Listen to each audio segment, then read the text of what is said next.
How are you doing? How's it going? Not too bad. Bad news. Bad news? Bad news, yeah. Have you heard about the new rental rules? Yeah. Yeah, so we're serving eviction notices, Okay. So we're But getting kicked out then? maybe not. It's Mm-hmm.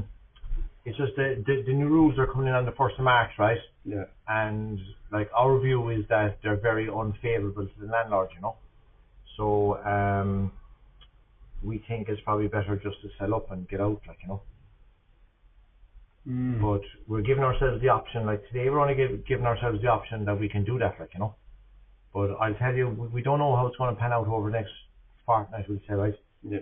Next week there'll be loads of radio shows and political debates about all this carrying on, right? Mm. But we'll make the final decision then probably in about maybe about 10 days, So yeah, so that's the way it's going.